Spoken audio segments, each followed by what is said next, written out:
சிவபெருமானுக்கு மிகவும் உகந்த மலர்கள் கொன்றையும் தும்பையும் தான். அதிலும் தும்பை பூ ஈசனுக்கு மிகவும் விருப்பமான பூ. முன்பு ஒரு காலத்தில் தும்பை என்ற பெண் ஒருத்தி வாழ்ந்து வந்தாள். சிவபக்தையான தும்பை ஈசனை குறித்து தவம் செய்து வந்தாள். அவளது தவத்தை மெச்சிய ஈசன் அவள் முன் தோன்றி, "உனக்கு என்ன வரம் வேண்டும் கேள்" எனக் கேட்க, சிவனை நேரில் பார்த்து ஏற்பட்ட பதற்றத்தில், "ஐயனே, எனது திருமுடியின் மீது உனது திருவடி இருக்க வேண்டும்" என்று கேட்பதற்கு பதில், "உனது திருமுடியின் மீது எனது திருவடிகள் இருக்க வேண்டும்" என்று வரம் கேட்டுவிட்டாள் தும்பை. ஈசனும் அப்படியே ஆகட்டும் என்று அருள் புரிய, அப்போதுதான் ஈசனிடம்தான் கேட்ட வரம் தவறாகிவிட்டது என புரிந்து, "கடவுளே, தங்களை நேரில் தரிசித்த பதற்றத்தில் தவறாக கேட்டுவிட்டேன்.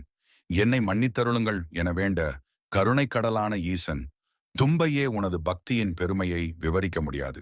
நீ அடுத்த ஜென்மத்தில் பூவாகப் பிறந்து எனது திருமுடியை அலங்கரிப்பாய்" என அருள் புரிந்தார்.